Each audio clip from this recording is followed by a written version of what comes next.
Okay, so as soon as I got saved, I think for a year and plus, I was doing that thing where I'm not sure what I'm supposed to be doing. I had no fellowships because I really felt that people like me do not fit in the whole church thing. I was that kind of guy who like church, because both my parents are like big people in the church back in my home church in Kawe. Yeah, but for me, I was like, I don't see myself as a kind of church guy. So I did get saved, but I didn't know where my place was in all of this. So I struggled for like a year plus, like from grade 10, grade 11, just navigating, blah blah blah blah. Yes. Then in 08, yeah, it was 08. Kombe, baby boy. Somebody who I grew up with. I grew up with him. We've been he's been like my big brother. He's actually the first person I saw rap in a church when I was growing up. So he was like, for me, that was like the first time I was seeing somebody like actually rap in church. Okay, no, he wasn't the first, but he was like the first, kind of guy who I knew who did that. So back in college, like rapping in church, it's kind of cool. But I knew him. I know his mother. I know his whole family and stuff. Yeah, but because he was schooling here at Unza, we never really connected. It was only when I came to DK. So I was at DK then in Kawe. This friend of mine, Lizendao, used to call him schoolboy.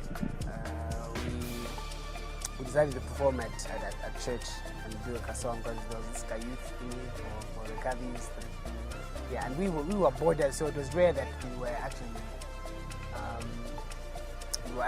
taking part of church stuff. So there's like this Sunday, but Bob's elder sister, Maria Ninda, who knew me very well, knew that I'd used to my small talents because she saw me doing some stuff in camp. She approached me and said, Madaliso, please, when you come for holidays, this holiday, do something in church. I've seen you do your thing with Lizwe. You're very talented, you can make really something good out of this. And I had no confidence in myself. So I'm like, this lady, what did she see in me? No one ever had approached me in that kind of manner, where she's like, you don't know what sort of impact you can make. This and that. I've seen you. You are very, very talented, and I never felt myself as talented. So I'm like, okay, cool, let's go for it. So we did this song, me and Lizwe. Old song called Chachile and Jesus. Anyway, yeah. So we performed at my church.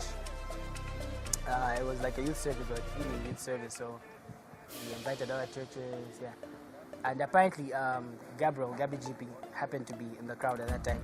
That was 08. That was like 2008. And the crowd went, whoa, hey! This guy, for me, it was like really my first time doing something in church.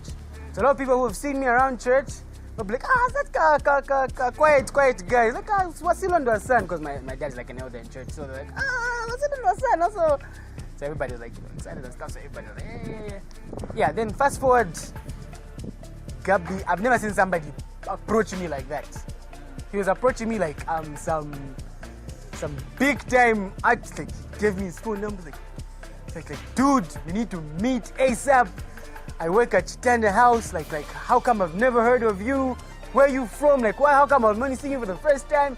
Anyway, we have this thing going around. It's called the Holy Pop Click. What's yeah, so I meet him and him is just excited. He's just telling me stuff and he's like, how come I don't know? He's like, no, it's because I school in Lusaka, so I'm really here. He's like, have you heard of the Holy Hip Hop Click? I'm like, no.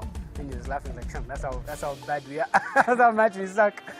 But anyway, this is and that, blah blah blah. And then introduced me to Rose. By then they were makering for each other. So yeah, but anyway, just those few experiences, made me feel okay. Maybe I have a place in this. But it was not until Baby Boy, that was during the Christmas holidays around 08, gave me Tripley's 2020. Like prior to that, I did hear of the Lacrae, but it was only when going to church. Then you're making mixes for the dancers. Then you get Lacrae represent those my old tracks.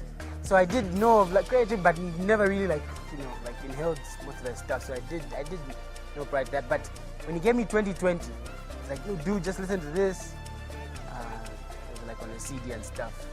A guy called Triply, blah blah blah blah blah. Oh, okay, cool. I think I've heard of them. I listened to the whole album A to Z, and it blew my mind. I couldn't believe it was Christian. Like I was like, whoa. And in my mind, I was imagining I was listening to some old dudes. Then it just made me research. So I go on the net, I search Triply, blah blah blah.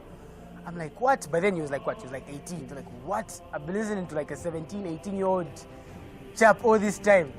And it just sparked something in me. Like, you know, I saw the whole 116 movement, how they're unashamed of their faith.